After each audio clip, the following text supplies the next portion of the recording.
are back. Episode 9. That's crazy. EP.09.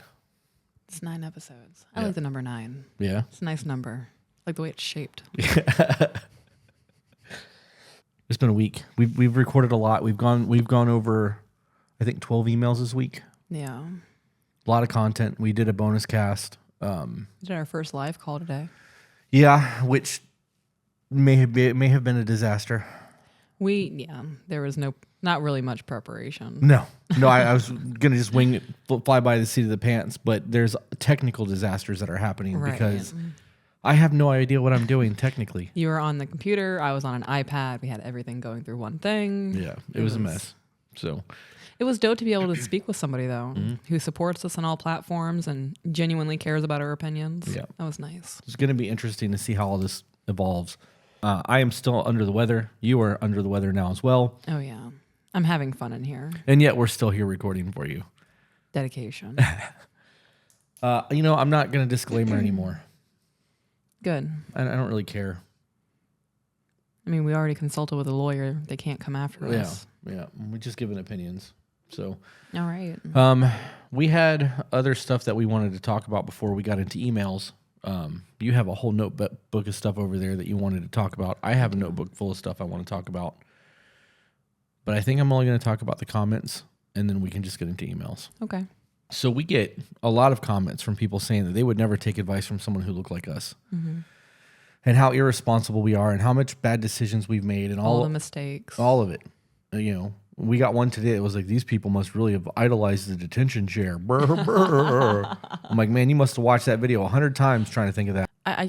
I'm a little bit offended by that just because typically it's children drawing on detention chairs.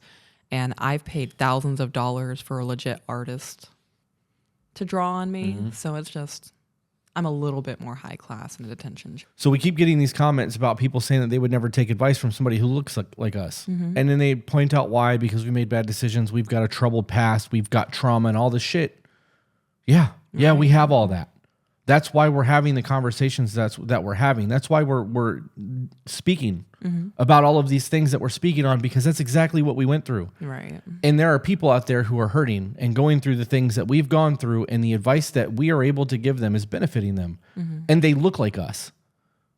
Yeah. So it doesn't matter if you, Mr. Blue Collar or White Clean Collar, cut. I got a fancy job and no tattoos and perfect teeth and a horrible marriage and hate my wife. It's cool if you don't listen to our podcast. We're not here for you. Right. You not listening to us doesn't hinder us. It hinders you. Right. We are here for the broken. Mm-hmm. We are here for those who are struggling and desperate and need to hear this. And want to better their life. Right. Realize that they are unhappy and they can't live like this anymore, and they want change, and they're willing to work for that change. When I was at my lowest, having people that look like me be there for me made the advice that I got a lot easier to swallow than coming from somebody who's perfect with their perfect life and perfect house and perfect car and perfect job telling me to just, get over it and feel better. Right. Or it's minuscule. Yeah. Your feelings don't matter. People have it worse than you. Yep. All of it. Yeah. I commented on, because I posted that video and somebody said something, and I commented back and I said, close your eyes. If you don't like how I look, close your eyes. And if you gain value from my words, my appearance doesn't matter. Right. It's a podcast. You can listen to it with no video. Right. Get yourself some good knowledge there, bud. I think that I went through everything that I had to go through so that I can help people. And I've been through a lot. And I still go through it. I still deal with a lot of my mental illness and a lot of my nonsense. And there's still a lot of ugliness in my head. Mm-hmm. And I'm working on it. But I needed people to reach out to me the way that we are trying to reach out to people.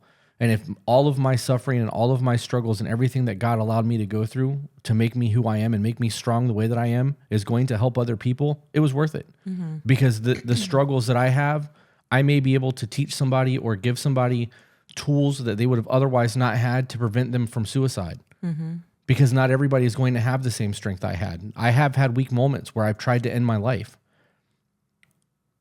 If I can keep somebody from getting to that point from my stories and the things that I've learned, then it's worth it to me. And I don't give a shit how I look. I'm not worried about that. Right.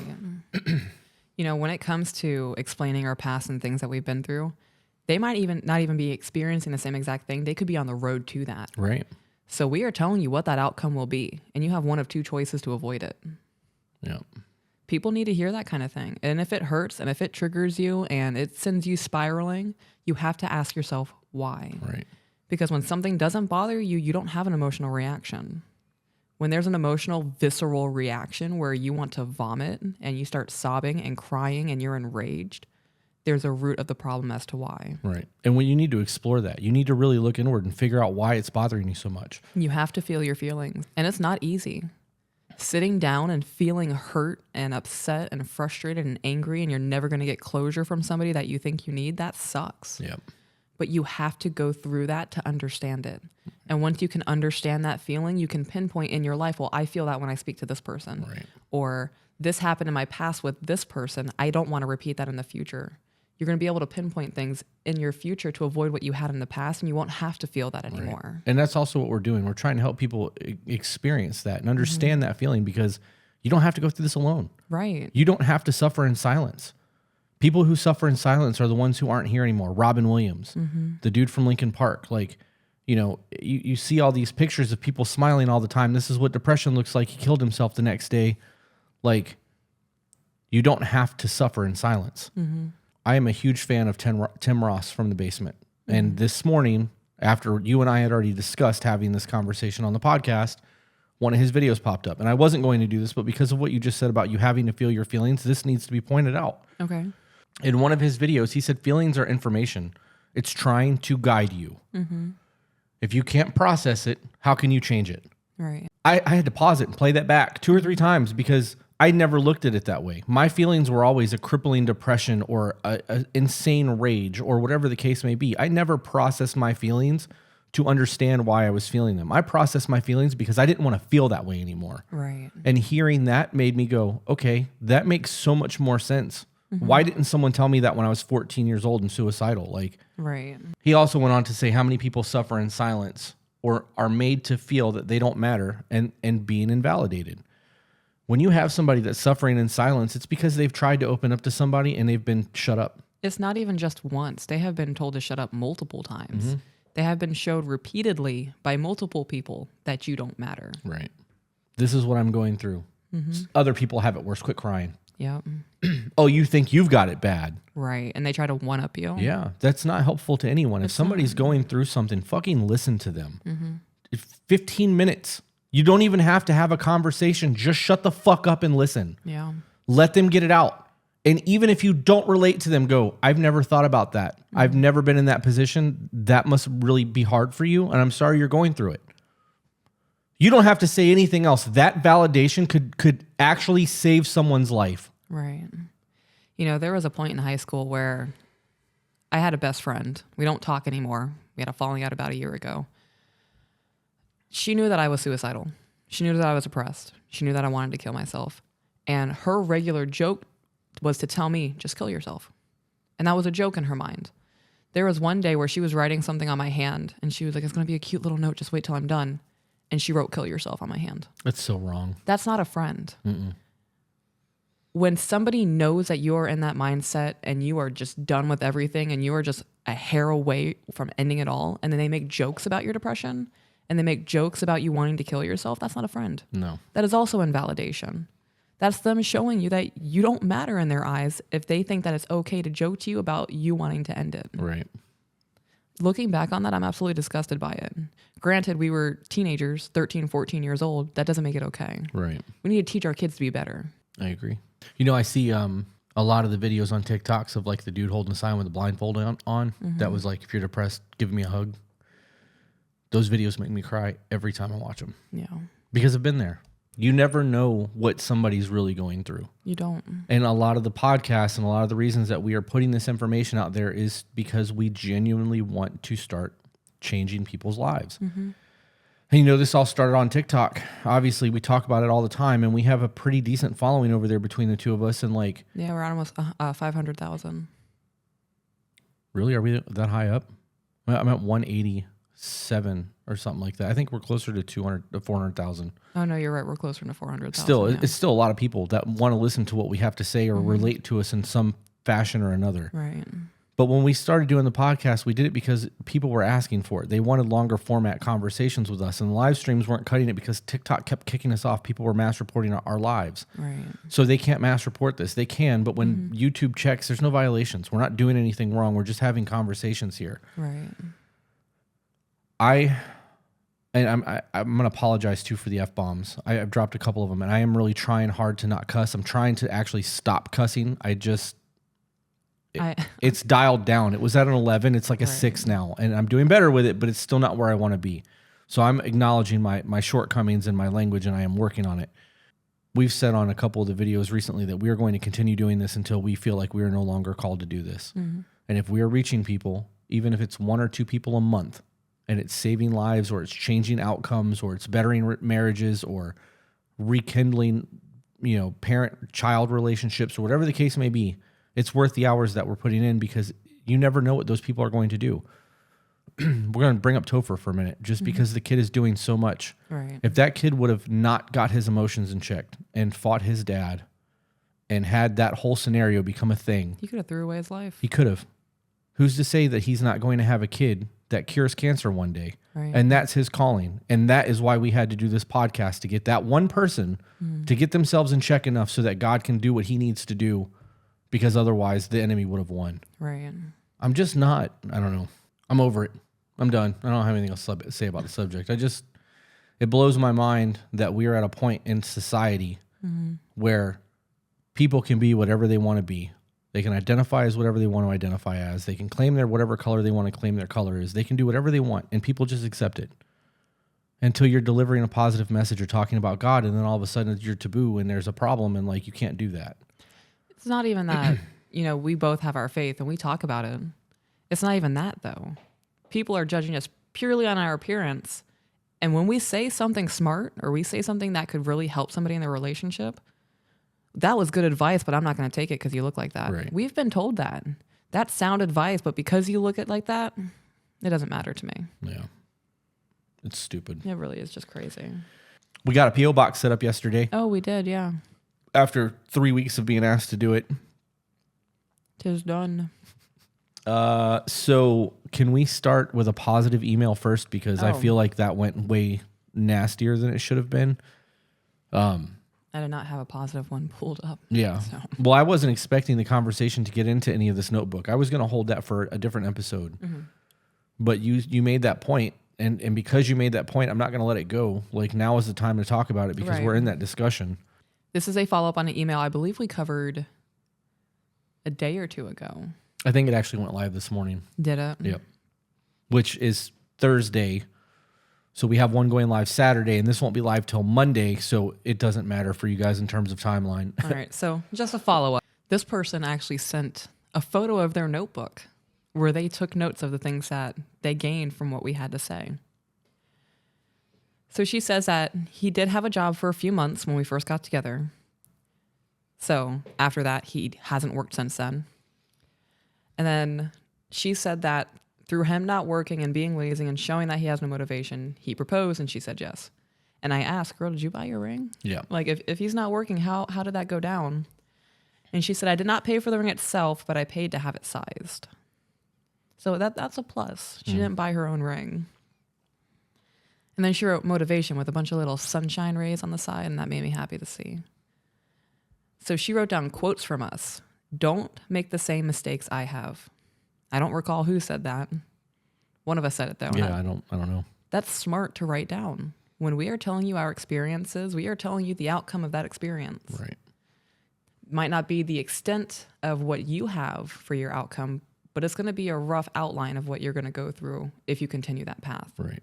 I was told when I was little that you can't learn from others' mistakes. You have to learn you have to mess up. You have to do that. You can see someone go through something and think that you know better, but until you learn that lesson yourself, you're not going to understand it. And I never took that to heart. I always just repeated it because it's a clever thing to say you can't learn from other people's mistakes, but you can actually watch other people fail and go, that was dumb. You have to be intelligent enough to recognize that and say that can happen to me. And then work on being better. And it happens in business all the time. But if I saw my best friend burn himself pulling a log out of a fire, I'm not grabbing that log. So I can learn from somebody else's mistake. It doesn't have to be my pain. Right. Emotional pain is a little different. People get love and weird emotions, and especially when you're younger. Mm-hmm. Not invalidating love, but you love differently when you're young because you're not jaded yet.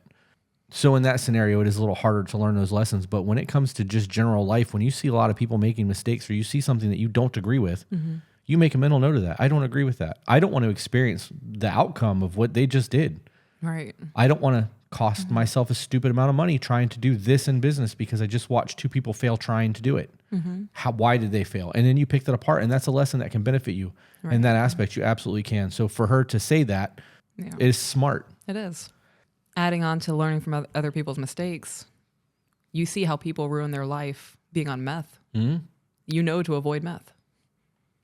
It's just like that with every other poor scenario in life. You note it, you realize that, and when confronted with that situation, you know that you can make a decision to avoid it. Yeah. When people actually take the time to learn from other people's mistakes, they level up so much faster in life. It's no different than an apprentice. Yeah. And it doesn't matter what your apprenticeship is. If you look back to like butchers and barbers and, all of the things that they did back, 100 years ago where you had to have an apprentice to learn the things, it took them forever to become a master. And what you're being taught is all of the master's mistakes plus his master's mistakes so that you don't waste time.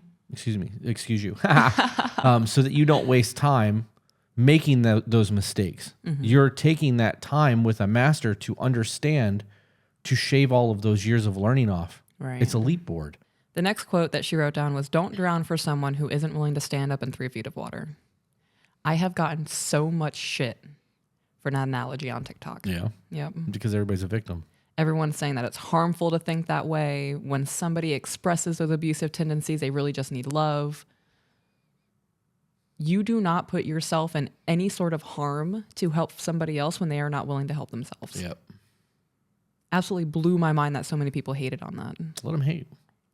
I don't understand how you don't have the emotional capacity to not understand what I'm saying. It's almost like you're willingly misunderstanding what I'm saying. It's intentionally misunderstanding what you're saying. The people that make those comments are victims. They're people that want to be able to blame society and everything else for their shortcomings. Oh, well, I can't do this because so-and-so didn't do it. And I can't do this because my parents didn't have money. And you've got privileged and you're entitled and all this nonsense. You don't know my life. You don't know what I've gone through. Right. I've made something of myself, and I did it against all kinds of odds. Yeah. You can call me whatever the fuck you want to call me, but when it comes down to it, I'm successful and you're on the internet crying about how you ain't got shit. Yeah, be a victim. Just keep that mentality. I've had a lot of random people coming to my page saying, "You're a stay-at-home wife. You don't know how hard it is to work. You don't know what it's like supporting a family. You don't know what it's like working 60 hours a week." Yeah. Do some research, because right now you just look like an idiot. Yeah, because they just know your life. They don't know my life. That's the problem. You're seeing a 5-second snippet on TikTok that triggered you, so now you're jumping to all these assumptions, and you just look stupid. Because anybody who actually takes the time to research the things that we say before you start coming at us, you would answer all of your own questions. This also ties right back into this. Yeah. People need to be heard. People need to be validated. They don't need to be shunned because for some reason you don't understand what they're going through. She also wrote down the expectations, but she did it for 1 month, 3 months, and 6 months. Right. That was what we had talked about. Oh, no, we did a month, 6, and a year. We did 6 months, 1 year, and then 2 years. Did we? Yes. I feel like we should discuss a little bit for people who don't know what this email is about. Yeah. So have at it. It's a woman who's been in a relationship for a couple of years now. They're not married, right? No, they're not married. And no children involved. I believe they're engaged to be married. Right. And it hasn't actually happened yet. He has a hard time keeping a job. He gets frustrated. He doesn't like being told what to do. In the last 3 years, he's had 15 or 20 different jobs. Last 4 years. Yeah, since 2018. He went through 10 jobs in 2020 alone. Right. It really just gave off the essence of lazy.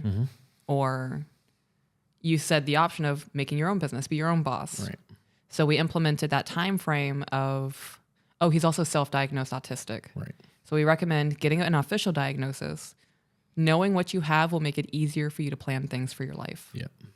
Then we also implemented the time frame. So once you figure out what he does have, either we're going to find a career where you are going to thrive in that you actually enjoy going to, or we're going to set up a business where you can be your own boss. And then from a time frame from there, if he is putting in the work to show that he wants to change and be better and contribute and take some stress off of you, dope, the relationship's going to work out.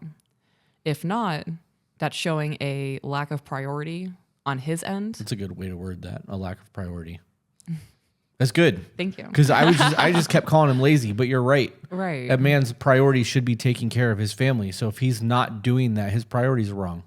That was a good way to word that. So that's where that time frame comes from. And it's okay to give somebody a time frame. If you have repeated yourself multiple times and they are not stepping up or where they need to be in your relationship to uphold your expectations, there's nothing wrong with saying, we've discussed this multiple times. Your actions do not follow what you're saying to me. So now we're going to follow this timeline. And if you fail at any one of these points, we're done. Yep. And it's not about ending the relationship. It's about improving things to make it work. Right. The goal is success, not an exit. But it should also be known that you're not going to waste 10 years on somebody who doesn't want to be better. Right. You can't make anybody change. Right. You can work on you and be a badass and hope that people step up. Or you can lay it out for them and tell them these are the expectations that I have of you. And if you can't meet these expectations, I'm not willing to marry you. Right. Yeah.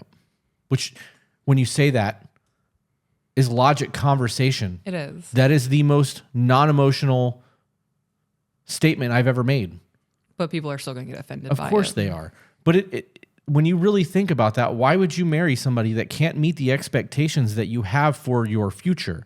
If the two of you are becoming one flesh and you are working to become a household, a family, why would you want an unbalanced household? Right. If we're grinding together to make success, it's not going to ever feel one-sided. Right. We're doing our jobs together to meet an expectation, to get to a goal. If you can't keep up, I need to know because I need a partner who can. Right. And when you're on the same page, that eliminates a lot of arguments. Yep. So if you guys aren't on the same page and one of you are not willing to get on the same page, you need to find somebody who is. Because if he's on page 59 and you're all the way on 250, that's too much of a gap. At that point, that person's holding you down. You're not going to succeed the way you want to in life, and you're just going to continue being miserable trying to have this person step up, hoping that they're going to get to the point where you want them to be, when you should just find somebody who wants to get to that point with you. Right. That's it. And you're going to level so much faster that way. And I know that this isn't just about leveling up. Obviously, this is about a relationship, and it's about marriage and happiness and the future. But why would you want to be in 10 years where you are right now? Right. So at the very bottom, she said, I really needed to hear a lot of the things you said. Thank you for triggering me. I am scared of change. I cried a lot watching this because I needed it so much. It's crazy because so many of the scenarios of the future you brought up is what we experienced as kids. Hearing what you had to say made me realize I'm worth so much more. Thank you. Got to know your self-worth, man. You have to know your self-worth. And even if you don't know your self-worth, fucking pretend. Pretend that you have value until you understand it. Until you're like, okay, I actually maybe believe myself because I've been saying it so much. Just a little bit of hope. Something that I think about, so this is a woman. Right. If you are a woman in a scenario and you are unhappy, but you don't think you deserve better, what would you tell your daughter? If you had a daughter who was living in the scenario you were living in, would you tell her, well, yeah, just stay. You're not going to find anybody else better. Right. No, you're going to tell her, leave. Yeah. There is somebody out there who will love you for who you are and push you to be better, and you're going to do the same for them. You wouldn't let your daughter settle for some bullshit relationship because she doesn't think she's worth anything more. Right. Why would you do that to yourself? And the same thing goes for men. Men, if you are in a relationship with a woman who constantly nags you and weaponizes intimacy with you, if you had a son and he came to you and said, this is what my old woman's doing, you wouldn't say, well, just placate her. It'll get better in 10 years. No, you're going to tell him, leave. Yeah. Yeah. Give the advice you would give yourself. No, give yourself the advice that you would give your children. Yeah. You know, that you brought up nagging. I made a video about that. Okay. On TikTok, of course. And somebody was like, well, maybe if they just did what we asked them to do, we wouldn't have to nag. And like I started to type out a comment reply, and then I just stopped and deleted it because I don't have to reply to everyone that gets on there and says stupid shit. All right. But the whole point of that video is that you don't have to nag. You don't have to do anything. You're making a choice to be that person. You're making a choice to try to control your husband, to treat him like you're his mother, to disrespect him and basically cut his balls off and let him become a shell of a human being. Instead of realizing that when you try to control and nag and do the things that you're doing to your husband, you're never going to get the results that you want. You're going to create a problem. It's going to be a fight. You're not going to have a peaceful evening when you can find a way to communicate with him that's going to work. It's laziness. You're lazy. If you result to nagging and trying to control it and you're miserable, it's because you were too lazy to try to find out what is necessary for change. And a lot of that comes down to you trying to find out how your husband understands when you talk to him, how he retains information. We've gotten multiple emails from people that have fixed their relationships who all say that their men just want them to be happy. I say it all the time. We want to be the provider. We want to be the good man. We want to see you smile. We want to be able to do the things that are going to make us feel like a man when you allow it to happen. But when you start complaining and treating us like shit and making it into an argument and a fight, we're going to rebel. Why would we want to do something for someone who's constantly shitting on us? Right. And if you are married to a man who doesn't go out of his way to do niceties or make you feel like you're important or special or sexy or appreciated, was he that person before you got married? Because if he was that person before you got married, you knew what you were getting into. You can't change somebody from who they are to what you want them to be. You find somebody who is already what you want and then marry them. Right. And maintain that. Right. And if things start to feel wrong or they're shifting and things aren't the way they're supposed to be, or something even minorly changes, you're going to recognize it. Have the discussion. Find out what's going on. Don't let it simmer until it becomes a big problem or a huge mess. I don't know. The TikTok comments, and I'm getting to a point where like we're repeating ourselves. Right. And I don't do well with that. And I think a lot of my frustration is coming from having to repeat myself to people so much. And I know I'm fully aware that not everybody watches our videos. There's a lot of people that follow us because of one video and then never interact with us again. Or they're not even a follower and they're interacting with this video. So I can't expect them to know every single video we've ever made. Right. But when we have a content on YouTube and on TikTok and it's the same thing, same 50 conversations over and over and over again, I don't want to have those conversations anymore. Right. It's not benefiting us. It's not benefiting me. It's not benefiting you. It might benefit one or two people out there, but at that point, like the content's already out. Do the research. Yeah, take a second. Like I had somebody just comment on one of my videos, the one where I said, don't drown for someone who refuses to stand up in 3 feet of water.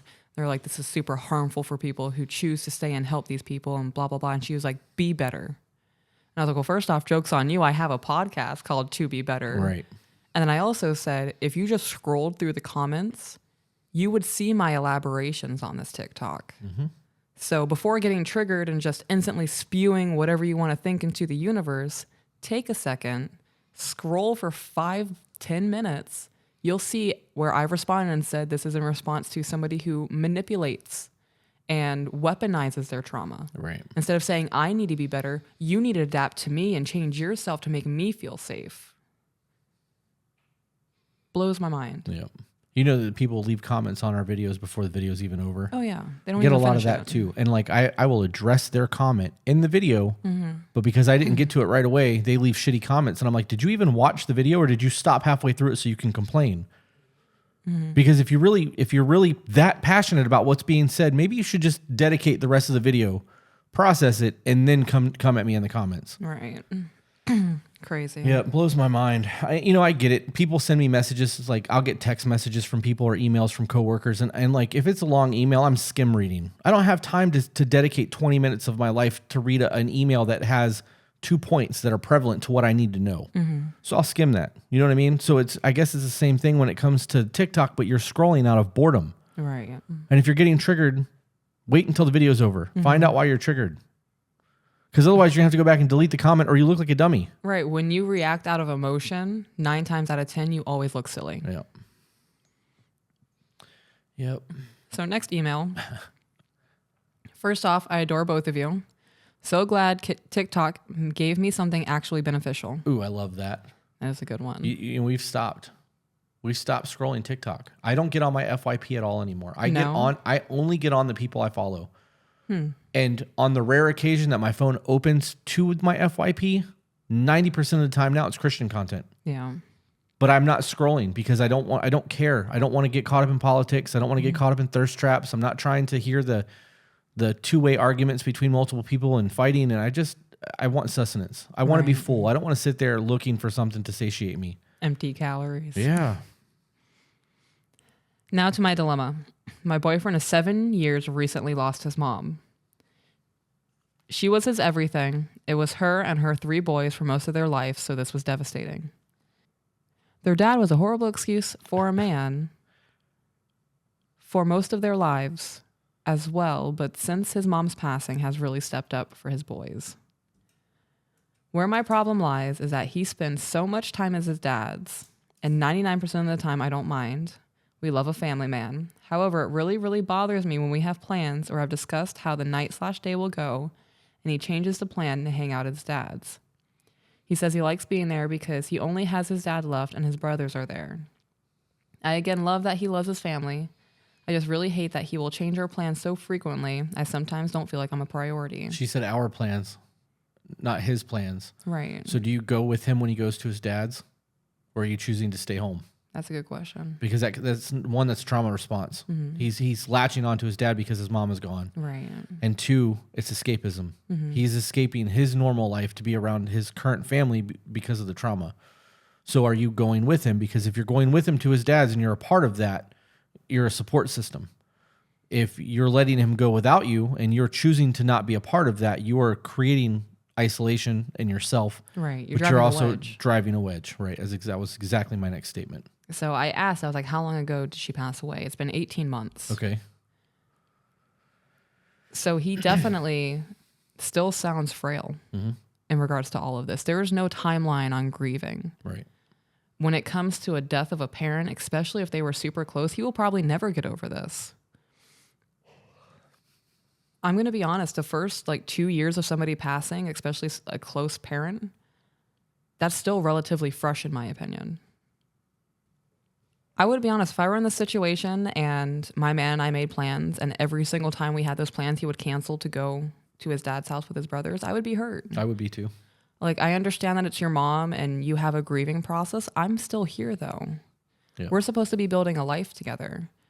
Even if it's once every week or once every other week that we go and do something, that's important time. Yep. You're still trying to build something. They're not married, right? Said boyfriend? Yeah, boyfriend of 7 years. Okay. Why aren't you married yet? That's a good question. 7 years is a long time. Mm-hmm. I get uncomfortable talking about death. Yeah? Yeah. I do not handle death the way people do, other people do. Right. It's the kind of thing where I understand that they're not here anymore. That's just natural though. Right. People are going to pass. We all know what's going to happen. I've already grieved my own death. How did you grieve your own death? You'd be dead. Right. Grieving the loss of my own life. I know one day I'm not going to wake up. I'm not going to see the sky and hear the breeze and see my children's face. Hopefully it's when I'm old. Yeah. And I get to witness all their dope ass life experiences and you and I can go on wacky adventures. But I know it's coming. Yeah. Then I'll be off onto my next wacky adventure with my soul, leaving this meat suit flesh cage. I hate it here. Why are you laughing at me? Because you're just so dramatic. I am dramatic. That's my flair. Next email. Okay. Chris and Peaches. Thank you. So the reason I stopped doing photography. Oh, this is a follow-up. This is a follow-up. Follow-up, guys. So the reason I stopped doing photography was for a couple of different reasons. One being that my postpartum depression took over and I couldn't get out of it. The creative side of me basically just checked out. The other reason, I got a shit client who wasn't happy with anything from their photo shoot, and it didn't matter what I did or that I even offered to take time away from my family and completely reshoot the photos. They still started telling people I was a terrible photographer and then started lying to people that I didn't show up for the session to begin with. To everyone they told, it didn't matter, that I literally had photo proof that I was there and did the photos. So I let the negative win and walked away from it. That's the passion of an artist. You go through the phase of hating everything that you do. Then you get a little bit of moment where you're like, yeah, I'm getting the hang of this. And other people are like, oh my God, you're amazing. You're like, I'm getting there. Because you're holding yourself to other people's standards. You know, the people that are professional that you admire, whatever, painters, however, it doesn't matter what your art form is. Everyone does that. Then you get another depression. My work sucks. I'm not leveling. I should be further along. And then you get a little bit of a hell yeah again, right, where you learn a new trick or you do something different. And then your work changes because you learn something new. And then when you look back, you see all these different changes in your work over the course of years. But that emotional response of people not liking or talking trash about your art is something that every artist struggles with. I don't care how amazing they are. Yep. I've won awards and I still pick my shit apart. And when people, you know, are unhappy in any way, shape, or form, you know, your goal is to make sure that they're happy with what you've created for them. You know, that's a very real thing for a lot of artists. I guess I just needed to point that out there because I get that. We've experienced it a lot. You know, I also find it silly that even with the photo proof, people were like, nah, you're a piece of shit photographer. Yeah. You cannot fight idiocracy. No. There are no weapons Yeah. to handle somebody who is willing to look evidence in the face and say, that's not true. Yeah. Those are the battles you just can't win, unfortunately. But don't make that kill your passion. Yeah. Because well, you add all of what you just said on top of postpartum depression. That's just a recipe for disaster. Yeah. Yeah. This time around, I won't be doing that. I let people say what they want, and I am in the process of completely restructuring my contract so I am protected 100%. And even in the worst situations, won't entirely lose out when it comes to my pricing and my time. As far with the daycare, I want so badly to go after the daycare. However, financially, we can't afford a lawyer, and the majority of them around us require some sort of retainer, even if you go after the other party for court losses and lawyer fees. However, I have a ton of evidence that would honestly screw the daycare owner majorly. You know, there are lawyers out there who will hear your case. You can set up a free consultation. There are lawyers who will do cases for free just to help a family get justice, especially if there's child abuse involved. Right. It'd be worth looking into. It would also not be a bad idea to get pricing to find out what people's retainers are.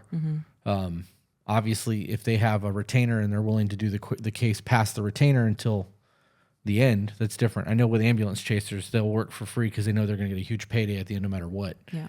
But it would definitely be smart to look at and then even maybe consider like a GoFundMe or some sort of other crowdfunding, because I know there are a lot of people that don't do well when kids are involved that would donate 15, 20, $100. Yeah. We are in the process of trying to subscribe to y'all's Patreon, but we are honestly struggling financially right now, which is taking a toll on my husband. He is stressing over us losing our home as well as his truck. He took a pay cut within the company he works for, so between that and COVID causing issues with his work field, we have been riding the struggle bus. However, we are pushing through it. Honestly, I am surprised how we are managing right now, between our 1-year-old and her heart defect, and now back and forth to appointments with our 3-year-old to specialists for her thyroid, and waiting to hear back from pediatric oncologist on if she, for sure, has acute myeloid leukemia. Wow.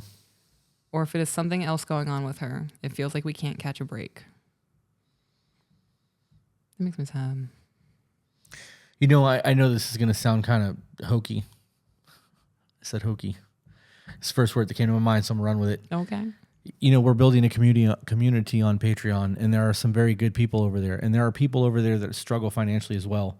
But there are people over there who are comfortable. Yeah. It would be very cool to eventually get to a point with the Patreon community where there's 1,000 people or 2,000 people there where somebody's going through something like this, and maybe everyone can kick in $20. Right. Because that would go a real long way in terms of a lawyer or buying a new truck or helping bills. Somebody with a mortgage payment or helping this kid. I don't know. I'm speaking that into existence. That's definitely the goal. Yeah. Because, you know, we make a living with businesses that have nothing to do with this. Right. And I would love to see this actually generate enough revenue that we could do this full time. But I don't need it to happen. Right. I'm happy with this being a hobby and us doing it when we feel like it.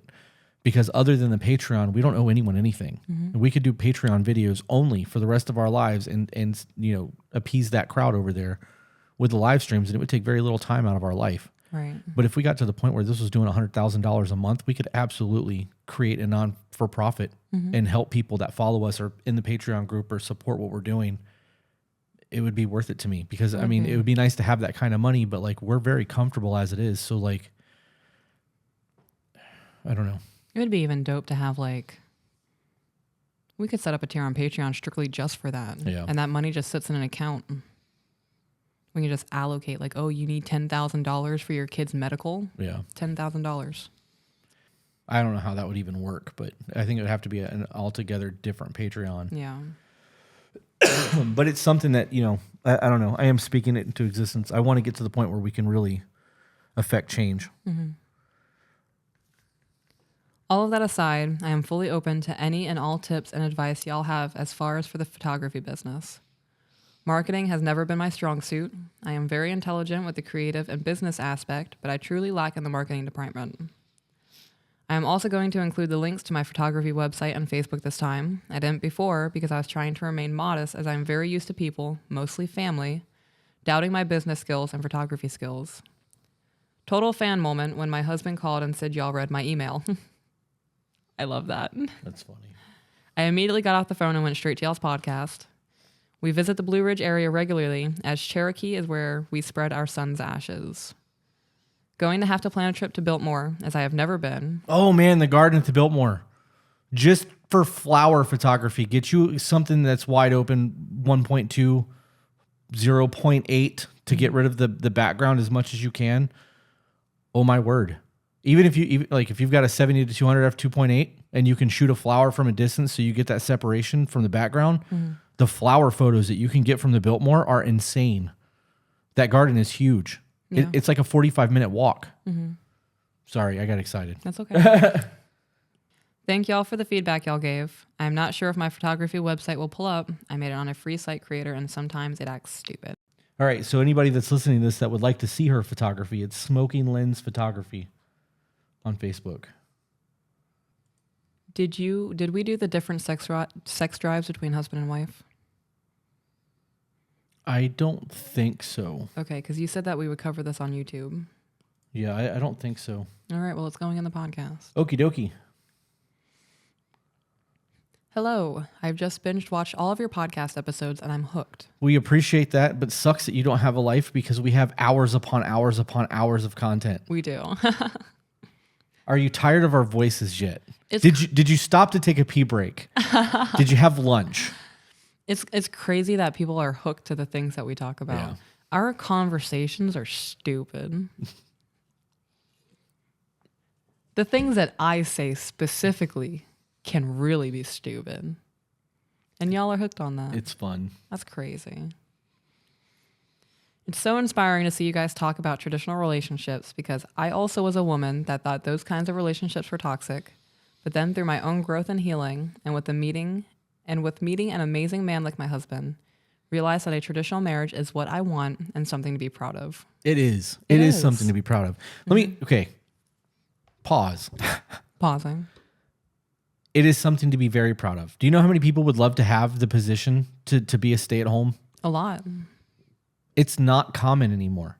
Be just solely on the financial aspect. It's not common for people to be able to do a one-income household, especially when there's kids involved. So that is something that a lot of people really want. They may not admit it because it's not cool to admit you want a traditional relationship. It's seen as a weakness. It is.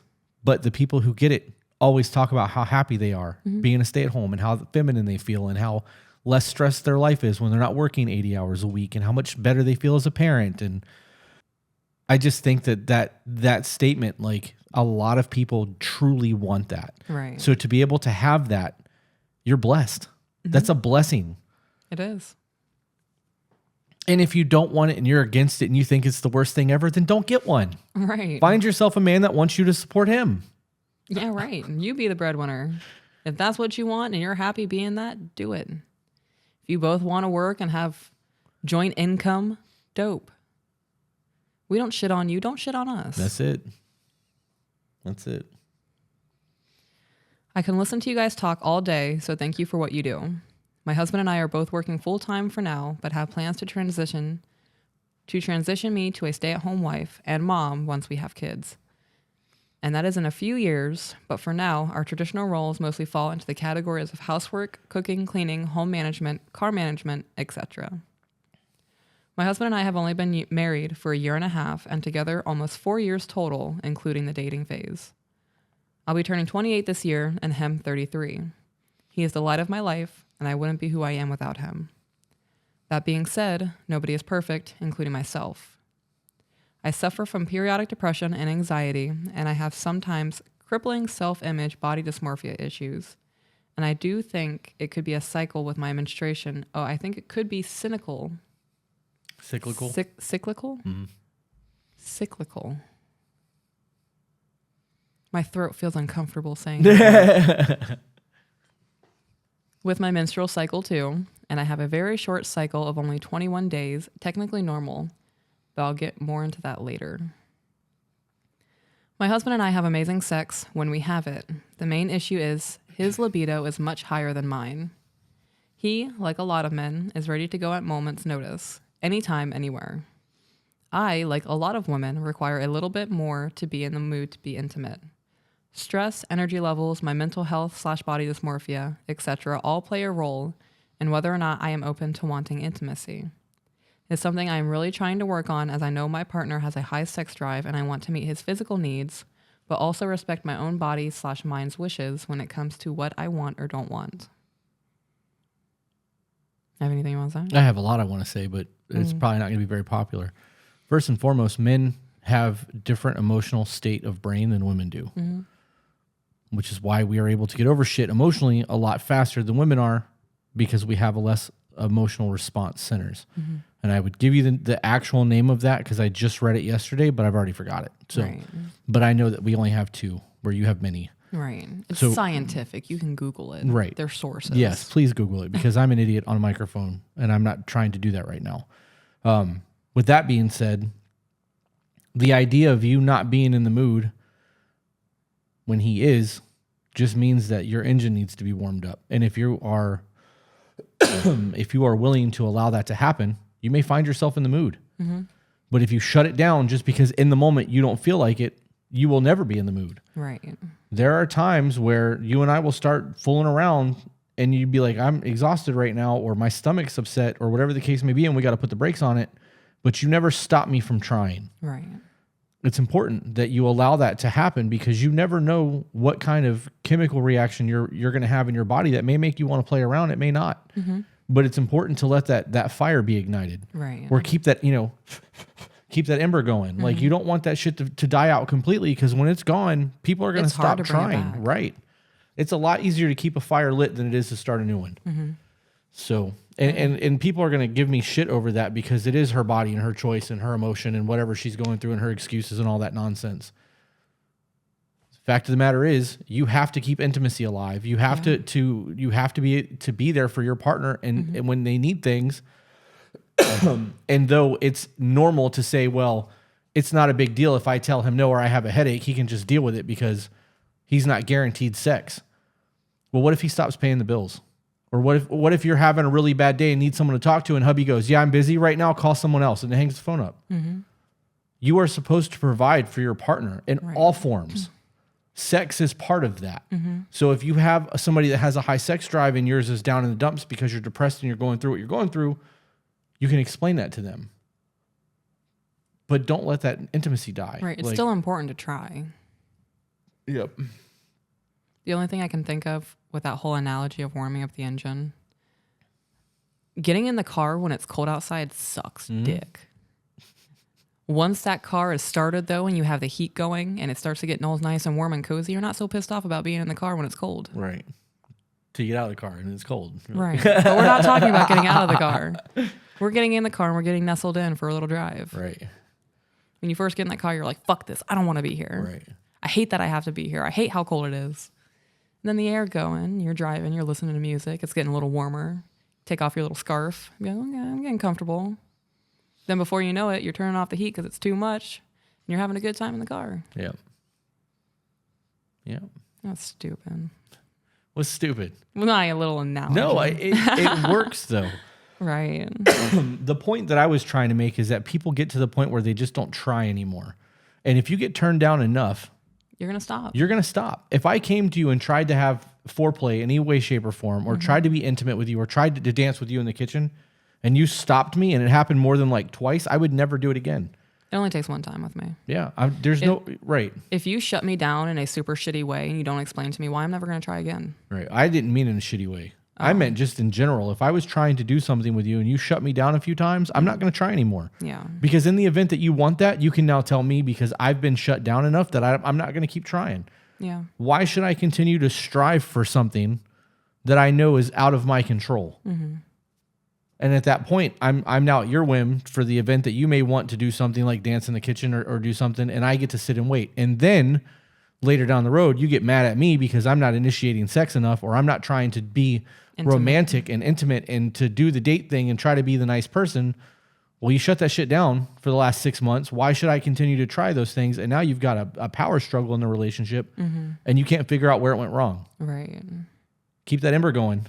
Because if you have to restart that fire, it's going to be a whole lot harder to restart that fire than it is to keep that ember going. Hearing you say that you would be going by the whim of somebody else made me really sad.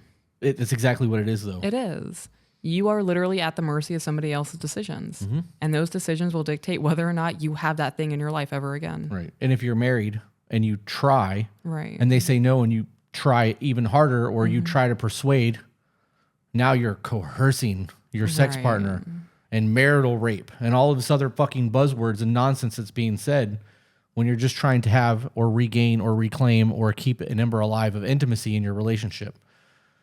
I hate buzzwords. Yeah. I hate that everybody is so involved in everyone else's shit. And I understand that abuse happens, but I think that what abuse is and what people claim to be abuse are two very different things. There are pansies in the world today, dude. I can say something in the wrong tone. My inflection could be off just a little bit, and all of a sudden I'm verbally assaulting somebody.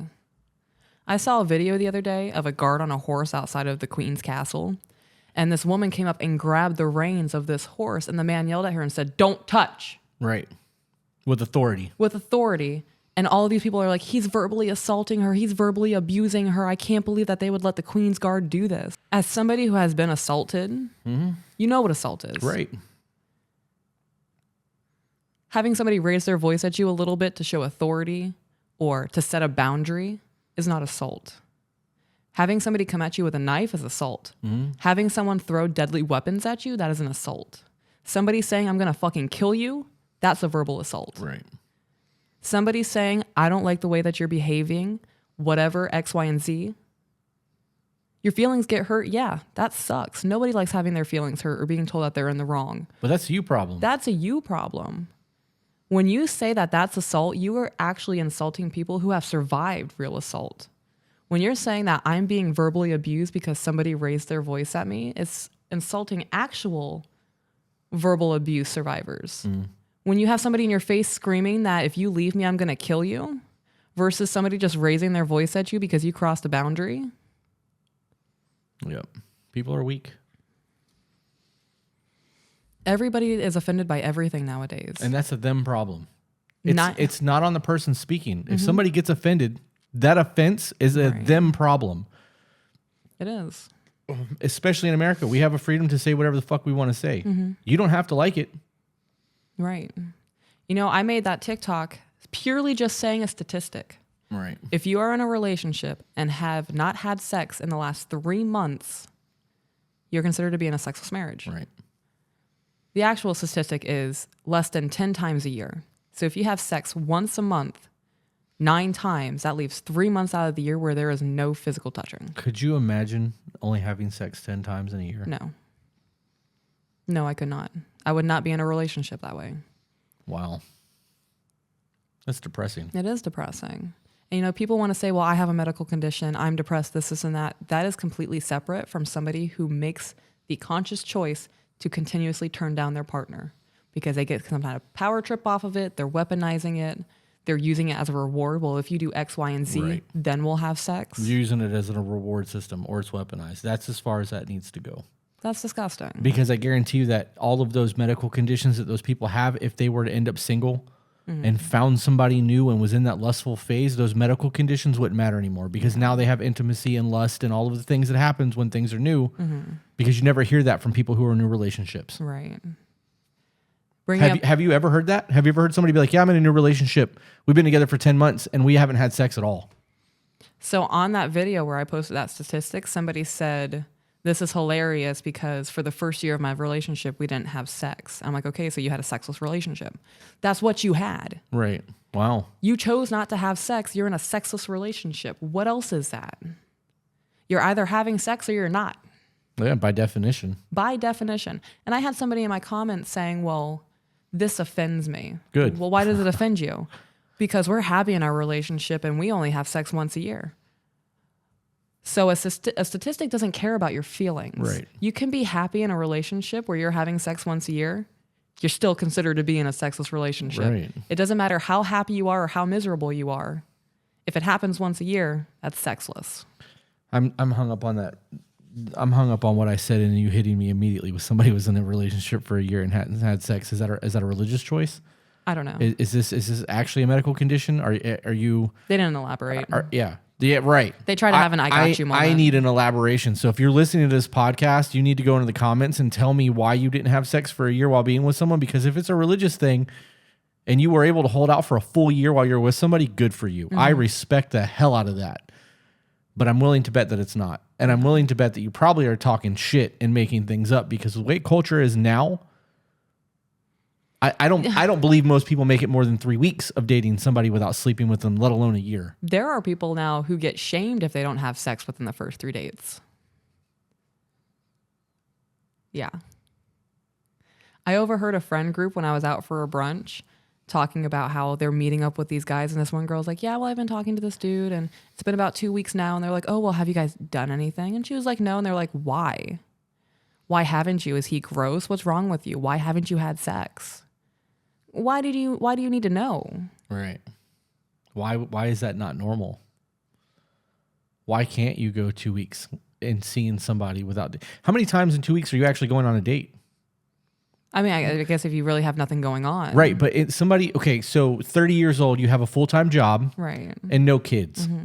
By the time you get home from work Tuesday, Wednesday, and Thursday, you don't want to do anything. Right. You want to get your dinner done and relax, watch a little bit of TV and go to bed. So in the event that you are actually going on dates, realistically, how many dates are you going on in the course of 2 weeks? 5? Yeah. 6? Maybe? So we're going to have 6 interactions and all of a sudden it's necessary for you to put out or I'm going to get shunned by my friends. I want better friends. I want better friends. You are the company you keep. Yeah. Yeah. You walk that line, bro. Like, oh man. Oh, right. It's disgusting. I hate hookup culture. I hate all of the attention seeking on the internet and then the attention shaming when they seek the attention and then the defending of, well, I want to sexualize myself, but you can't sexualize me. You just have to be onlookers. Have you ever fasted? Me? Yes, I have. You ever like for long periods of time or like did something where you cut out a certain thing for X amount of time? I fasted for a week. Okay. So then you know that first meal that you get after a week. I was ravenous. Right. And you get a little bit of food and you're like, oh my God, this tastes amazing. Right. And then you eat and like it gets in your stomach and then you're hungry immediately again. And that excitement of food. Yeah. So when you deprive yourself for something for a long time, like when I diet for a year at a time trying to lower my body weight and I don't have sugar, that first time I eat sugar is orgasmic. I'm like, oh my God, where have you been all my life? Right. It's the same thing. So you start dating from somebody and you make it a point to refrain from doing the things that you want so that when you actually get it, it's that much more meaningful. It's that much more amazing. Sounds like discipline. That's exactly what that sounds like. But the idea of meeting somebody as a first date, Right. because that's happening. Now all of a sudden, within 2 weeks of meeting that person on what we assume is safe to say 6 dates, you're now sleeping with them. Where's the buildup? Right. And I'm not shitting on people who have sex on first dates. Your life is your life. Right. If you're happy doing it, live your life. But if you're able to deprive yourself of something that you want for a little while, when you finally get it and you finally allow it to happen, it is that much more amazing. I don't know. I have so many other thoughts right now, but I don't want to keep harping on that because I don't want to keep making the same point. Right. I don't know. I don't understand why we as a culture have moderation problems. That's the only way I can explain that. It's because everything is so easily accessible now. Yeah. We don't have to worry about anything going wrong. Yeah, you do. No, but in the minds of people, we don't have to Right. worry about anything going wrong. We have a Right. constant stream of food. We have a constant stream of internet and attention.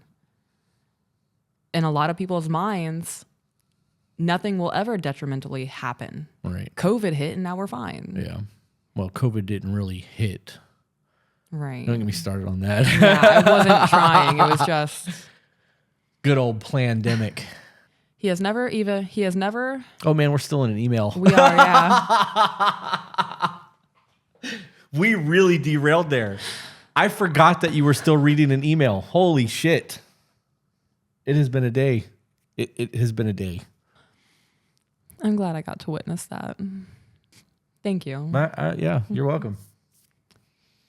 He has never, ever made me feel like I had to give him sex if I didn't want it. He knows I have past trauma with men doing that to me and would never pressure me into having sex. However, we have had conversations of ways we both can compromise when he has a sexual need that he wants met without disrespecting what I want.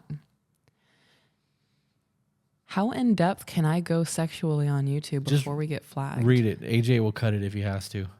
However, okay, examples being me just giving him oral sex or a hand job. Unfortunately, we just haven't found a good answer because I feel like if I give him some kind of sexual gratification, the face of my body/mind, in the face of my body/mind not wanting it in the moment, it is a disservice to myself. But then I feel guilty for not fulfilling a need that he has. And he says all the time that his pleasure is derived from my pleasure, meaning that if I'm not enjoying myself, he can't either. I need to know the definition of his high sex drive. If is he asking you for sex every single day, multiple times a day, or is this like once a week where he's asking you to? You know that when you placate him, or placate is probably not the right word, when you appease him by giving him oral or a hand job, it's going to teach him to treat you like an object and not his partner. He's basically using you for masturbation at that point. Right. Orally or physically. Like that's a problem. When you really think about that and like the long-term effects that's going to have on your relationship, that's a problem. And I am curious also about the high sex drive thing. Right. Because I think for a man in his early 30s with normal testosterone wanting to have sex every day is not a high sex drive. Right. It's normal. I'm in my 40s. Right. And you walk by and I see the under ass cleavage and it's game time. Yeah. Yeah. It does not take much. I really do make it hard for you around this house, don't I? Definitively. Yeah. He says all the time that his pleasure is derived from my pleasure, meaning if I'm not enjoying himself, he can't. His primary love language is also physical touch and mine is quality time. He never wavers on making sure my love language is given and met, and I feel like I fall short on fulfilling his needs for physical intimacy because of my lower libido. Lately, if I'm not wanting to be sexual and he is, he will excuse himself to masturbate. I don't have any issue with this in itself, and I don't object to it, but it does make me a little sad for two reasons. One, that I couldn't fulfill that need, and two, and it makes me feel like I fell short for him, and two, that he couldn't just wait until I was more ready to fulfill his need myself. But you just said when you fulfill his needs, you feel like you're being used. Right. Or you also don't know when you're going to feel that way. Right. And if his love language is physical touch. And you're not meeting that. Right. That's a problem. And this goes all the way back to the beginning of the conversation, whereas if you just try and see if the engine gets warmed up. And if it doesn't, you stop it and be like, hey, and then obviously if you're okay with him, taking care of himself, he can go do that. At least give him something to think about. Right. Because otherwise he's going to go watch porn. And there's a whole other slew of issues that I have with that one. I don't know. Have you had your hormones looked at? Because it could not, your depression could be hormonal. I was thinking that. So going on to the next paragraph. We've had conversations in the past about how he remembers at the beginning of our relationship, I was a much more sexual person and wanting sex more often than I do now. I've explained to him that it's not out of lack of wanting him, but rather I was a less healed person when we first met, and I was still stuck in a mentality of if I wanted a man to give me attention and stay, I needed to be overly sexual and have a high libido. Now that I genuinely feel safe and secure with him, it's allowed me the space to explore to fully explore who I am and what I really want. And I realized that I'm not an overly horny person all the time. And I recognize that that was inner work I should have done earlier. And again, I feel guilty now that it's causing tension in our otherwise great relationship at times. This is going to sound super shitty, but this is the only thing that came to mind when I read that. It's like a catfish. There's a difference between being horny and just trying to fulfill a need, Right. and being intimate with the person that you're with. Mm-hmm. There's a real difference there. Right. You know, if you're just trying to have a booty call because you want some, that's horny. Right. If you want to love your partner, that's not being horny. There's a whole lot more that goes into that whole experience than just being horny. Yeah. There's an emotional intimacy there. Right. There's a spiritual intimacy there. Yep. I would get your hormones checked. I would I really too. would. It sounds to me like you either have a whole lot of shit going on in your head that you've not resolved, or there's a hormonal thing. Right. And body dysmorphia is a thing. We both have it. I still see 300 plus pound me every time I take my shirt off in the mirror. Right. But that's not stopping me from being intimate with you. You seeing the 320 pound version of you in the mirror is not stopping you from being intimate with me. Right. Now, not that I would ever allow it to actually happen, and I mean that term allow it because I obsess over your body. But if you were really going through it and wanted to have intimacy and wanted to wear a shirt because you were going through body dysmorphia, I'd probably let it happen in the beginning. But while we were playing around, that shirt's coming off. I've tried that before, and you've told me to take my shirt off. because I'm into you. Like Right. I want to look at you. Like I'm a simp. And that's also helped me with you maintaining that. I'm not going to call it a boundary, but it's like a level of expectation for me. It's been a while since I've done that, where I've wanted to keep a shirt on during our intimate time, because now I have a standard for myself. So even on days where I don't feel good about me, I know that's an illogical thought process. Right. Because when I'm on a good note and like I'm on cloud 9 and I'm feeling fantastic, I don't have an issue with not wearing clothing. So when I dip below that, I have to remember, like, not only do I have a standard for myself, I have a standard for my man. And I trust your standards. There is nothing in your life that is subpar or half-assed. Right. You don't put up with any bullshit. So if I presented myself the way that I felt like I presented myself, you would tell me. Yeah.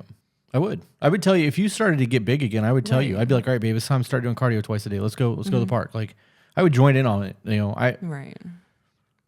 We monitor our weight and shit daily because of past lived experiences. So this is not like Right. I don't know. I know that I'm going to catch a lot of flack for saying the whole allow thing, and people can feel however they want to feel about it, but this is the life we live, and it's not yours, so it doesn't matter. It's also the kind of thing, if we're going to get pissy about the term allow, I don't allow you to negative self-talk. No, you correct me every time I do it. When you walk into the bathroom and I'm brushing my teeth and you're like, oh, look at that fat piece of shit, I'm going to correct you. I'll be like, try that again. Yeah. I don't allow you to be negative towards yourself, and you don't allow me to be negative towards myself, because we know what it's like when we're both in a positive mindset. So when we dip below that, we keep each other in check, because if that goes unchecked, you're just going to continue sinking. It's almost like it comes from a place of love and not control. Wow. Crazy man. concept. I'm very conflicted on those two, and I get lost trying to know which one I should feel more fully, if that makes sense. So she said she has two reasons for feeling sad when he goes to take care of himself. The first one is, I couldn't fulfill that need, and it makes me feel like I fell short for him. You did. Yeah, I was going to say she could fulfill that need. She chose not to. And that's a very harsh thing for me to say, and people are going to get super pissy because victim blaming or whatever. That's not what I'm trying to do. You have a concern about falling short for your man, and it's making you feel guilty. And on the outside looking in, I agree with that. When you get married to somebody and you are in a relationship, the only thing you cannot seek outside of that relationship is any type of intimacy. Right. So if you had to self-please I would lose my damn mind. Yeah.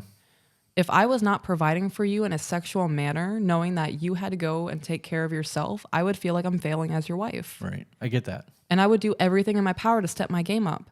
And I don't care how much it would push my comfort zone, or if it would make me look at new horizons and expand myself.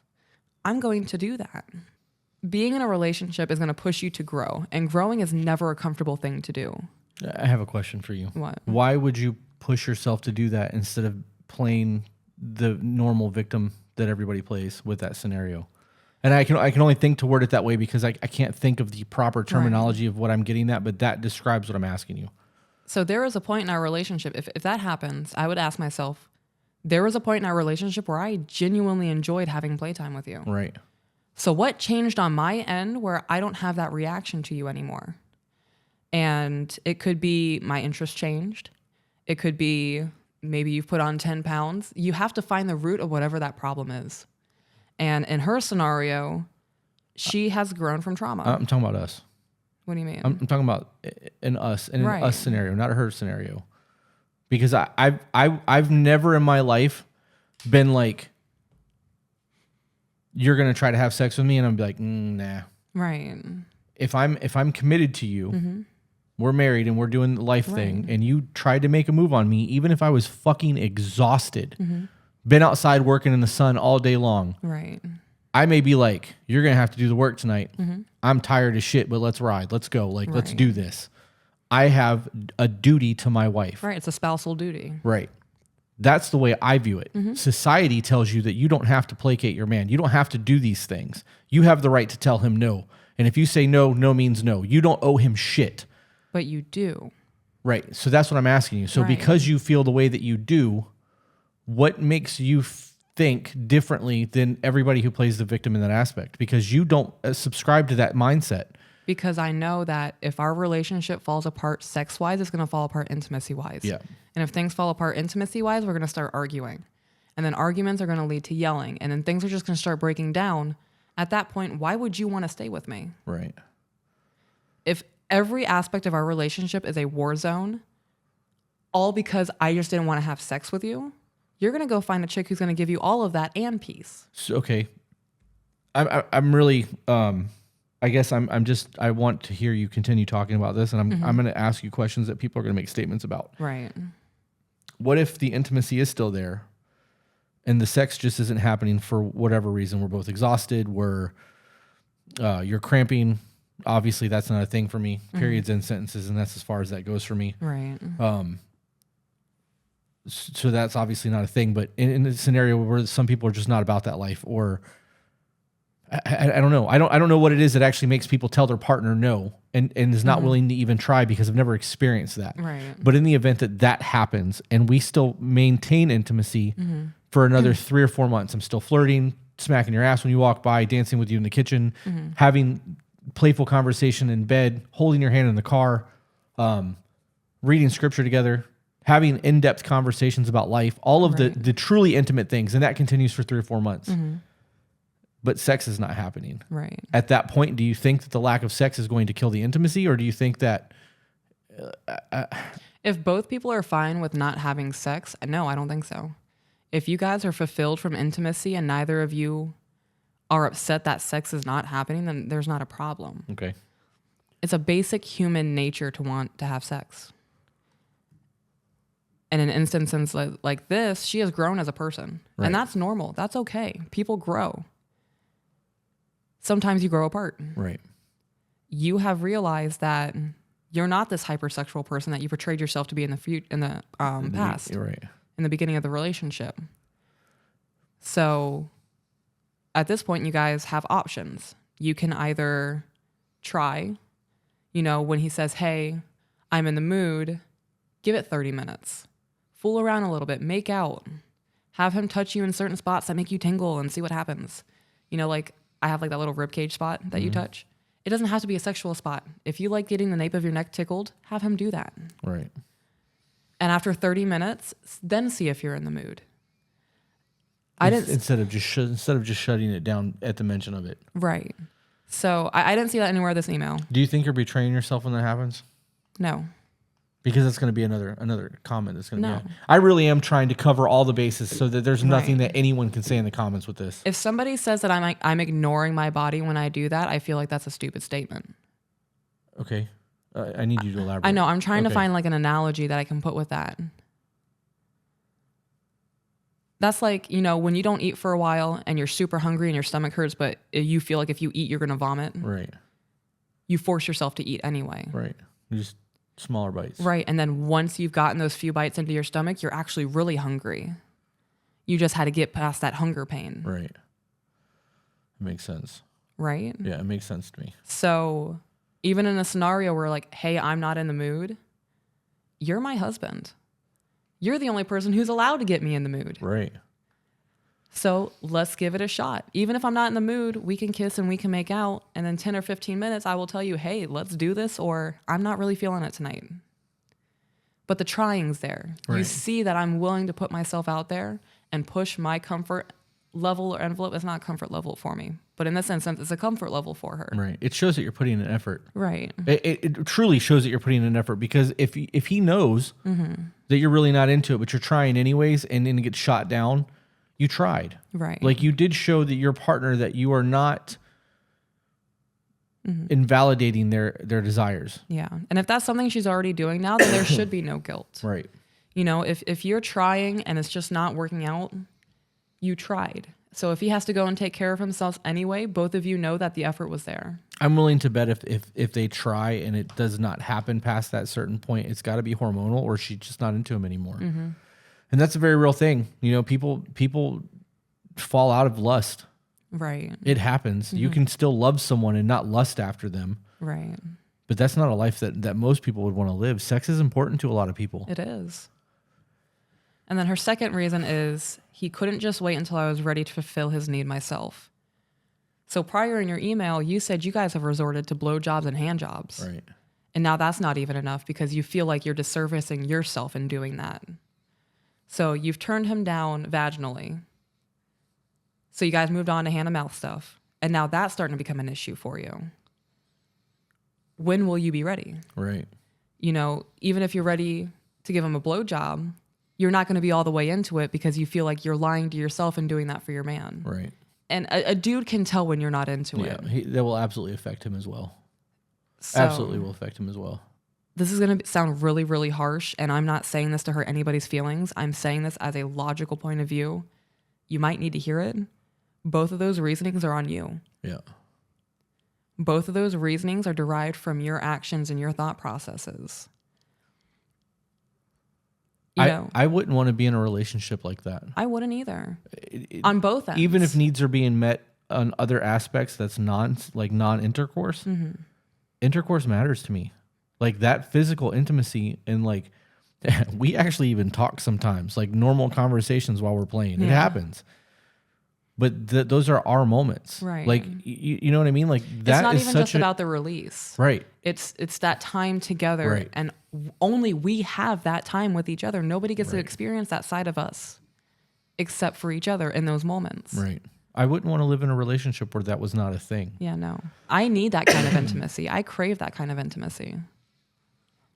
I don't know. I've been in long-term relationships where things have absolutely ended up in a sexless situation and been in the roommate phase and all of that. So I understand that it happens.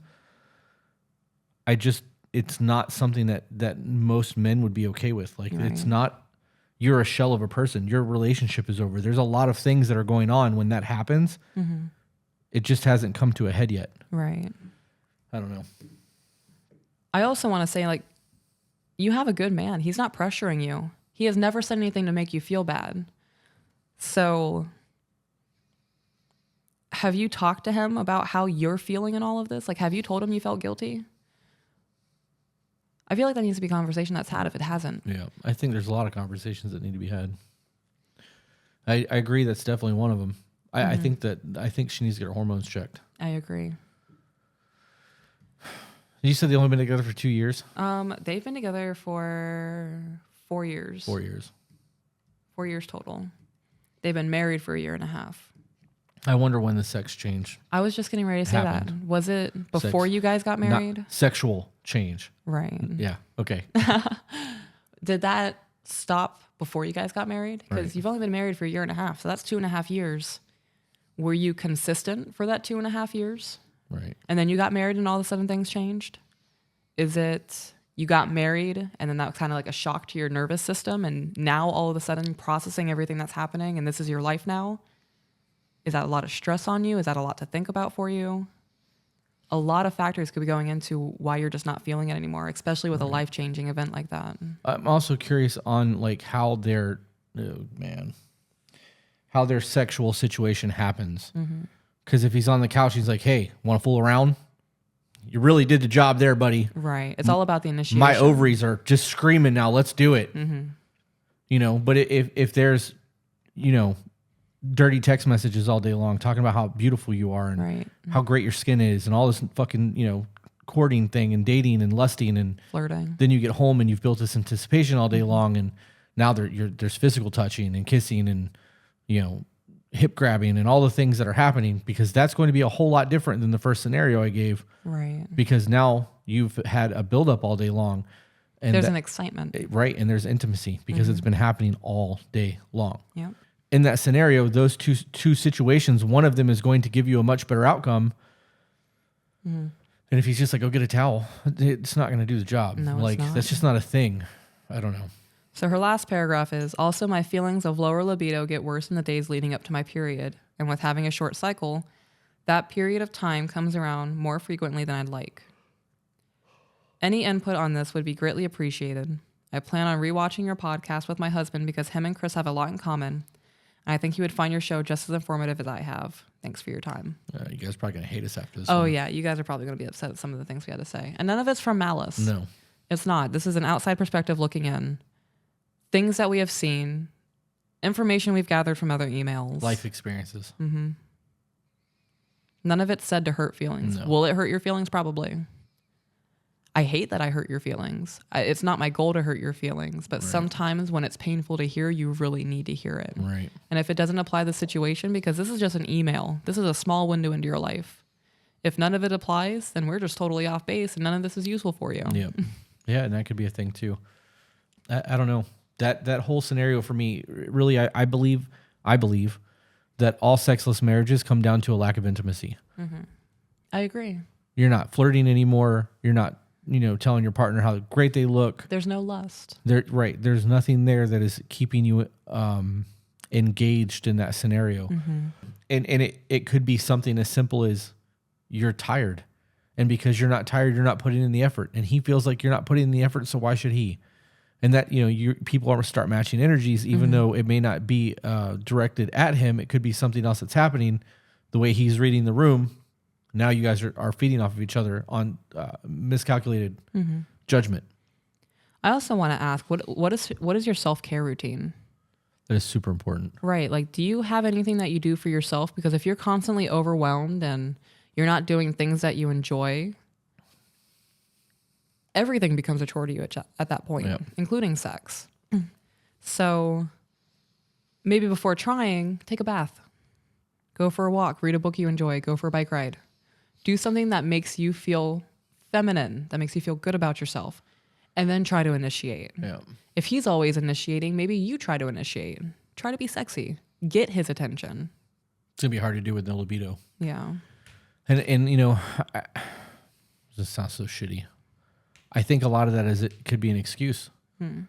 Just by saying you have a low libido, it could be that the intimacy is gone, and everything that we've just discussed is very much a thing. Right. And therefore you feel like it's a libido thing, and it may not be a libido thing. And like you said, when was the last time you did something you enjoyed? One of Laura Doyle's books talk about making a list of 20 things that you enjoy and then trying to do 3 things off of that list every single day. It's important that we have things that is important to us, things that literally bring us joy, things not accomplishments, but joy. Right. So for us, like, we go to the gym, and after we go to the gym, we feel good. Getting in the hot tub for 20 minutes is one of those things. Laughing in bed together is one of those things. And it doesn't have to be with your partner. It could be things that you enjoy doing by yourself too. Going to Starbucks and then walking around Target for an hour. I like listening to the wind. Yeah. Well, I mean, you sit outside on the back porch a lot. Yeah. You go out there with your Bible and read and highlight and listen and just enjoy nature. She just had a coughing fit. I'm doing great. We can tell by your eyes. I walked over here and I had my hoodie half off and I had paper towels shoved up my nose and I was crying. Do you remember what we were talking about before you had that coughing fit? No. Okay. So then let's just move on to the next email because I don't remember either. Okay, fantastic. So this is one that you've responded to and said Okay. that we would cover it.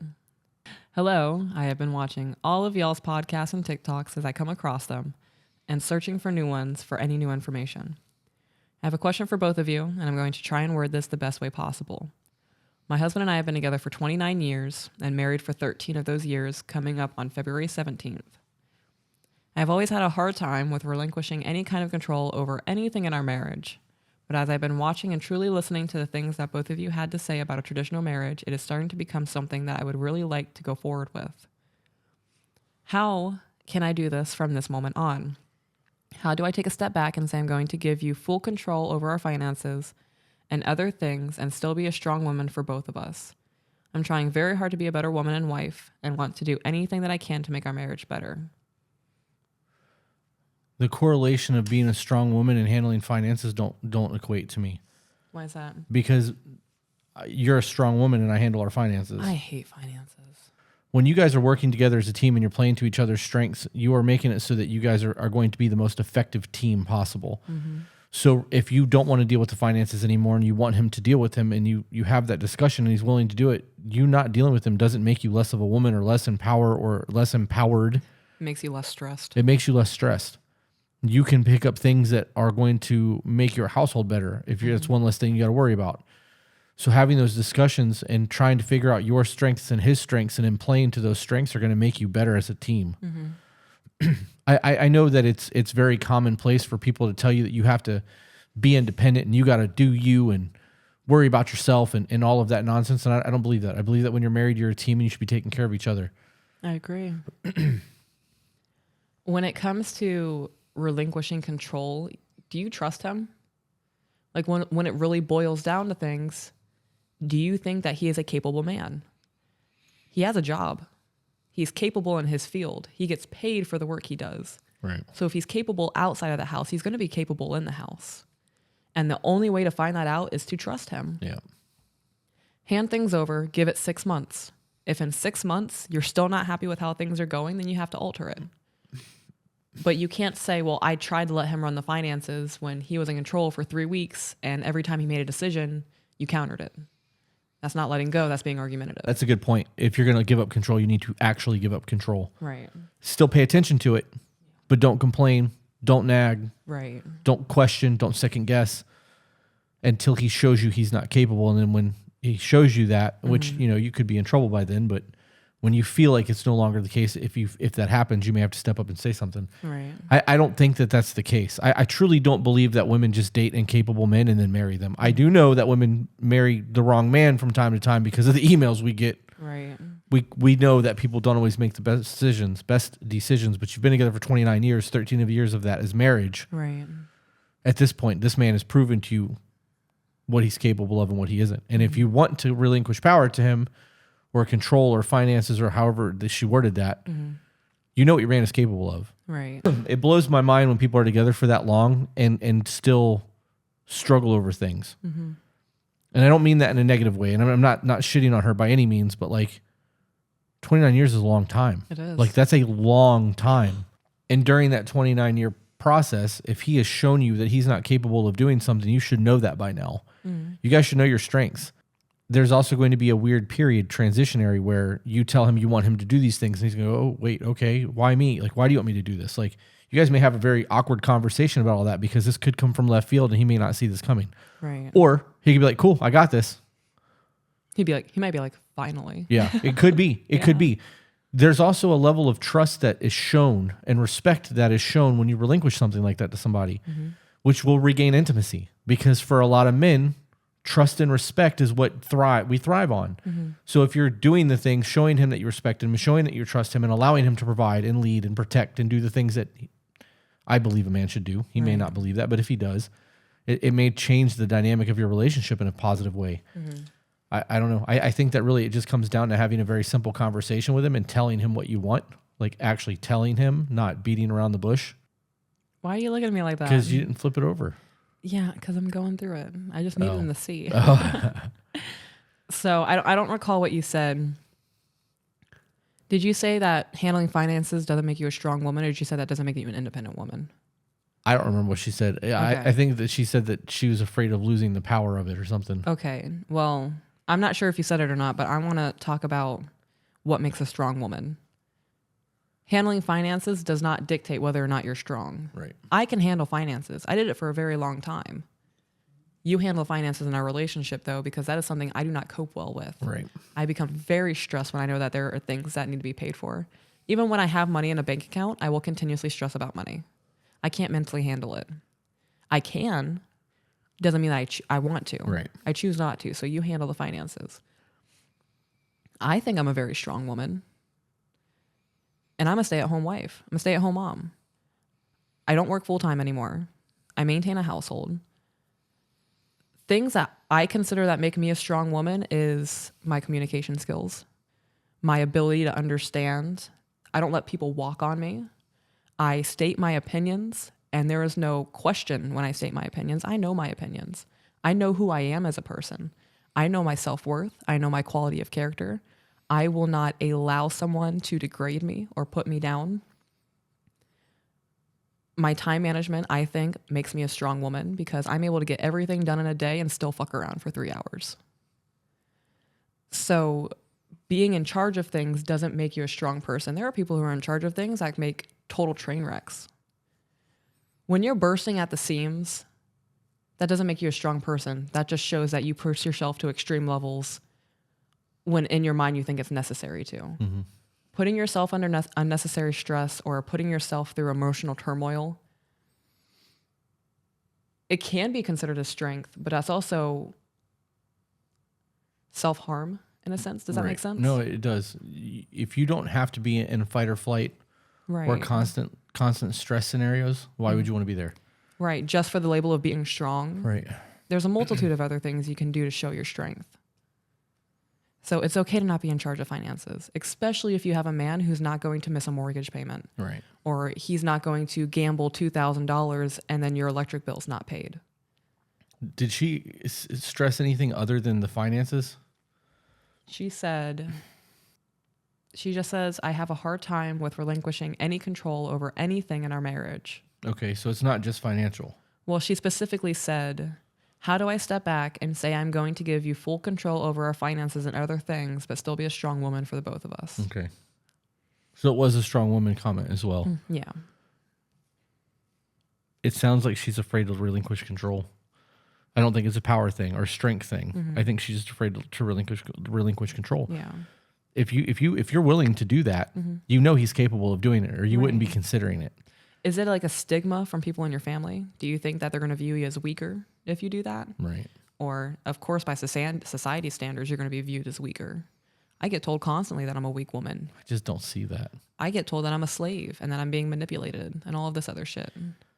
There will be a negative connotation from society and social media around what you're doing, but you can't let that influence your happiness in life. Right. If you feel like your quality of life is going to improve by handing over all of these responsibilities to your man and you can just focus on other areas in your life, it's worth it. Yeah, you're going to grow from that. You'll both grow from that. I was about to say, you guys are going to grow together. He's going to see what you're doing as, I was going to say a form of submission, but that's people are gonna get exactly pissed what I would off. say too. But they can be pissed off. There's nothing wrong with serving and submitting to your partner. And that's on both ends. Right. When you just for the sake of conversation, in submitting to your husband and giving up the control of these things and letting him deal with them, you're doing it to benefit your life. Right. Him making sure that the bills are paid, making sure that there's money in the bank for groceries and school is taken care of and kids are taken care of and all those things. He's submitting his will to you to make sure that you are taken care of. That is a form of submission. It is. But he's doing it to provide because that's what men are supposed to do. I don't like the terminology that people put on a lot of this stuff because I don't see any of this as weakness. I really believe that if you have strengths, you should play to those strengths. I have things that I'm really good at that you'll never have to do because I'm good at them. Right. Just all there is to it. And it's the same thing for you. I'm not going to do the things that you're really good at. I'm going to let you handle that. So that's one less thing I have to worry about. And we work together as a team that way. And our life is amazing because we're thriving together versus one person carrying the weight of the world while the other person plays on TikTok. It's teamwork. It's a team effort. We're going to grow together. It's just going to be the way that it is. And if there's things that come up in life that I'm not capable of dealing with, like taxes, I can do it. I don't want to. Right. That's something that you are going to handle. You're making my life easier by doing that. Right. I'm making our life easier by making sure there's money in the bank and that everything is getting paid and you don't have to worry about that at all. The only time you have to worry about anything is if you want something that's pricey, and then we have to have a discussion before it's bought just so that we can move money around to make sure that something's not going to bounce. but you also have access to all the accounts. So if in the event that she does let go of these things, she should still be able to open an app on the phone and see where the money is. I agree with that. Yeah, there's a comfort in that. And there's definitely a comfort if if you're worried about him not being able to save properly, or, there's a lot of things that go into that. I highly recommend getting The Surrendered Wife, not the audiobook. Actually order the book and read it, because the audiobook is only an hour long, but the book itself is like almost 400 pages. Yeah. The hour-long podcast, though, or audiobook covers all of the necessities, because I've only listened to the podcast, and I got a lot out of that, or the book. I've got a lot out of that 1 hour. And when you were reading the book in the car, a lot of it was like tests and like quizzes and... Well, it wasn't really quizzes. It was pointers on how to be able to relinquish that control. Yeah.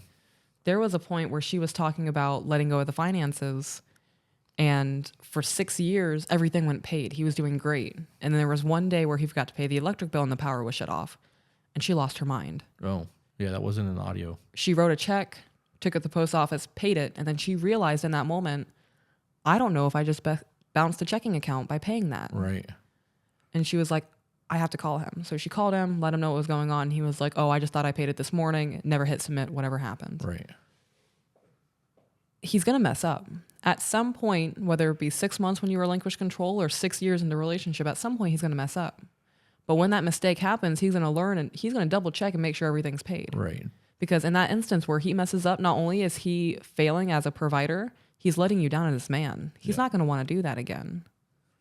Yeah. Well, and those mistakes are going to happen with anyone, whether you're married or not, whether he handles the finances or you do. Right. There's going to be those times where you're like, yeah, I paid that already. But you're thinking of last month when you paid it, not this month. And you're like, oh, shit. Right. She even talked about, she was like, when I was handling finances, I messed up more than he did. Right. She get into a whole topic about how she opened a business that was just a money pit for 6 months. And they ended up closing it because it was just draining their savings. And she was like, that was a bigger mess up than him forgetting to pay the electric bill. Right. And he never harped her on that. So. Because it doesn't matter. Right. I highly recommend getting the book. It goes really in depth on how to be able to relinquish. And she even says in the book, give it 6 months. You can't say you definitively tried something until you do it for 6 months. Because that's when you'll start seeing the change and effect from what you did 3 months prior. And then he's also going to notice what's happening at that point. And then you can say, this is what I've been trying. She talks about implementing it over time and not even having a discussion. Right. Yeah, she actually specifically says don't bring it up. Right. So just start implementing little things. Give up little powers. If you usually start the coffee in the mornings, just say, hey, babe, tomorrow morning, can you start the coffee? He doesn't be like, babe, you just made my day so much better. Thank you for doing that. I love that you did that for me. He'll be more inclined to do it again. Just small things like that. Yep. Somebody's going to be in the comments going, well, they shouldn't have to ask to do those things. You're an adult and you drink coffee too. That's exhausting. It is. That it really mindset's is. so exhausting for me. In doing that, babe, can you start the coffee for me tomorrow? And then giving gratitude, you are literally making an excuse, or you're creating a reason.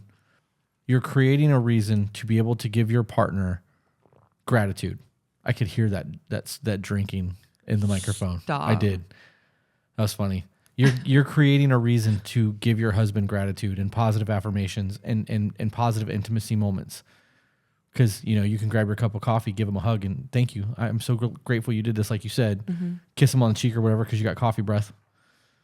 But, like, you have a moment, and it's all because you asked him to make the coffee pot. Like, you don't realize how much those little things add up over time. Right. And those little moments become big moments when intimacy is restored in your relationship and you are courting again and lusting again. And, like, it really... those moments matter. They matter. Just like the negative ones matter. Like, you can't ignore them. It's going to be a short podcast. It is. I'm exhausted. Yeah? That coughing fit took it out of me. Yeah, I can see it. All right. Well, we are less than 2 hours on episode 9. I feel like we are regressing a little bit in life, but... What do you mean regressing? Because we've been 3 hours, 2.5 hours, 3.5 hours. We're like, meh, 2 hours. We haven't even made it to the 2 hour mark. I'm stalling to get it to the 2 hour mark on this so that I feel better about it. Gotcha. But then you're going to be cutting out a bunch of stuff. I know. But at least I feel like we recorded for 2 hours. We can record tomorrow. Yeah, we can. Tomorrow's Friday. We don't have nothing going on tomorrow. I don't want to record all weekend. Okay. So I don't know if that means we do something Friday or Saturday or Sunday, but I don't want to record all weekend. So Well, we're going somewhere Saturday. right.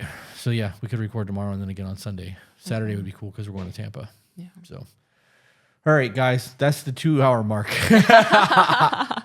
We will catch you guys on the next one. Bye, guys. Hey, guys, if you enjoyed that, found it entertaining, funny, or even learned something you didn't know before, share it. And if you're not subscribed, why aren't you? And for those of you who want to support us, get access to exclusive content and live streams, we do have a Patreon. All the links are in the description.